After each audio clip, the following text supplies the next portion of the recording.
You don't have to be an action game devotee to have heard of the Saints Row franchise. In terms of popularity, the games aren't all that many rungs below GTA. In terms of notoriety and all-out envelope-pushing, nose-thumbing raunchiness, Saints Row has always edged out Rockstar's series. But the times, they are a-changin'. Brandishing oversized sex toys as weapons and using crude as a starting point doesn't cut it anymore. So, in the spirit of these more enlightened times, Volition has rebooted Saints Row. How does this new version of the Saints hold up against its hilarious, but sometimes embarrassing predecessors? The short answer, pretty damn good. The long answer, well, that's a little more nuanced and populated by qualifiers.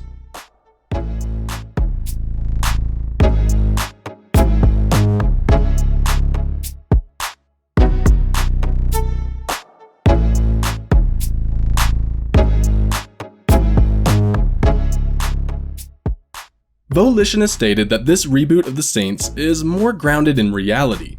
Instead of body-snatching aliens and presidents in clown makeup, your squad is a nerdy MBA named Eli, a shirtless brawler DJ named Kevin, Nina, a Latinx wrencher, and Ace Driver, and you, the boss, a one-time paramilitary soldier and weapons expert.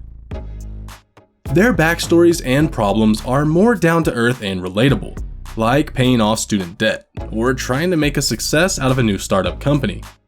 That venture is the Saints, your newly formed gang. The Saints are part social media brand, part real estate tycoons, and still largely an ambitious criminal enterprise.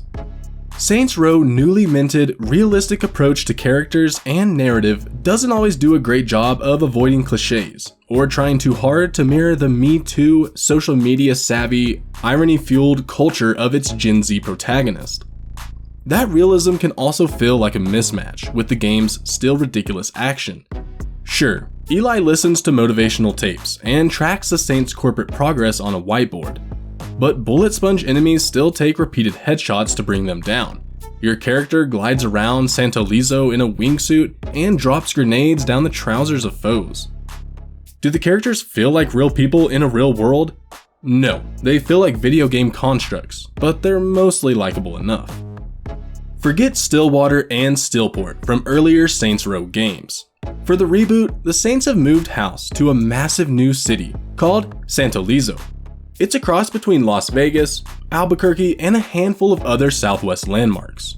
While it does have an upscale financial hub with towering skyscrapers, the 9 districts of Santolizo make use of the wide open spaces of the western landscape. It might not boast the largest downtown of any open world game, but overall, the map is immense and nearly always interesting to explore. Like the characters, Santolizo is a patchwork of reality and ideas copied from other games. Still, the open world of Saints Row is probably its standout feature. Except in small doses, Santolizo is too big to navigate on foot. So as you complete main and side missions, you'll have access to a huge variety of cars, boats, bikes, trucks, tanks, hovercraft, jet skis, helicopters, your wingsuit, and whatever you can steal. They all control pretty well, and the game does a good job of pointing you to the mission objectives. You don't need to waste time hunting down the next stop along the mission's route, and getting there is half the fun. The game rewards you for the most reckless driving imaginable. Cars restore themselves in your garage no matter how beat down they get. Your crib can become a hoarder's dream, and vehicles can be infinitely customized. Actually, the appearance of just about everything, from guns and rides to your character, can be changed up as new skins and options are unlocked. Saints Row has always had a pretty robust character creator, and this one is definitely the most detailed. Unlike some games, Saints Row blurs out the naughty bits, but aside from that, anything goes. It's obsessively fun to keep swapping looks and voices, though of course the rest of the characters never acknowledge even your most outlandish appearance. Santolizo has tons of shops selling specialty clothes and weapons. There's even a street stall selling Volition brand merch. 3 factions control Santolizo. There's a military-style security force called Martial Defense Industries, the car culture and fitness-obsessed Los Panteros, And the Idols, a raver anarchist faction trying to stick it to the man while co-opting social media and as many high-tech toys as possible. As the character, you'll have connections to and conflicts with all the factions as they rise to power from the heart of the campaign. As the boss, you and your fellow Saints' goal is to take over Santolizo. You play one faction against another, but mostly you wage war against them all. Broad strokes, most of the campaign's multi-part missions end with protracted firefights. They often include a driving sequence with some smaller battles along the way. You'll fight a lot of the same enemy types from each faction, but at least the different gangs have unique approaches and weapons. Either the Saints have poor conflict resolution skills or the developers lack imagination, because the main missions get pretty repetitive. In part, this comes from the scripted, puzzle-like nature of the shootouts. Aside from weapon selection, there are few ways to be creative. You just shoot until everyone is dead, playing by whatever rules the mission is built on. Having more freedom to approach each firefight the way you see fit would definitely reduce the fatigue factor.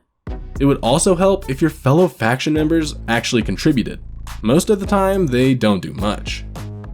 Unlike some open world games, Saints Row's main campaign isn't really optional, at least for several hours in. The campaign opens up the world, adds useful apps to your phone, and lays the foundation for exploring Santolizo. Aside from the campaign, Saints Row is absolutely committed to making sure you're never without something to do. There are dozens of hours of bite-sized content aimed at short attention spans. You can do quick challenges for cash, XP, and gear. You can also go on the hunt for wanted criminals in various districts. The media side missions involve clearing out enemy gangs and establishing legit-looking fronts for criminal enterprises. Do enough of these and you can claim new districts for the Saints. If nothing else, you can ride around Santolizo looking for treasure and trouble. In terms of its open world design, Saints Row feels pretty old school. The map is dense with icons. Unfortunately, sometimes that trouble can come in the form of serious technical issues. All open worlds have jank, and the Saints Row franchise is legendary for it. There's the usual stuff like weird visual anomalies, clipping, and cameras that get in the way. More problematic are bugs like mission checkpoints that don't reload but instead crash the game, or characters that get stuck in an animation that stalls the mission and requires a restart. There were 3 or 4 story missions I had to replay multiple times due to bugs and crashes. There were also some significant frame rate slowdowns in multi-vehicle sequences. Graphics aren't everything. It's a good thing too, because Saints Row is all over the map. Santolizo looks great with an effective day-night cycle and impressive lighting effects. Character models look pretty far behind the curve, sometimes shockingly so for a AAA game in 2022. I got tired of seeing my character's beard float a couple inches away from his face, so I switched to a more manageable soul patch. Sure, he looked like some kind of insufferable hipster, but at least it connected to his chin. That said, the PC version has an admirable number of graphics, sound, control, and accessibility options to play with. My personal suggestion, turn enemy damage way down. Even in the middle range, they're annoying bullet sponges that take way too long to kill. Voice acting is well done, with an amazing number of choices and scripted lines. The writing itself is pretty low-key, especially compared to previous games. As always, Saints Row is full of pointed commentary on current culture. This time, the target for a lot of satire is social media. The various radio stations have a good variety of licensed tracks in a range of genres, which can be turned off for streamers and YouTubers. Overall, sound design is detailed and effective. Saints Row is an ambitious reboot of a popular franchise.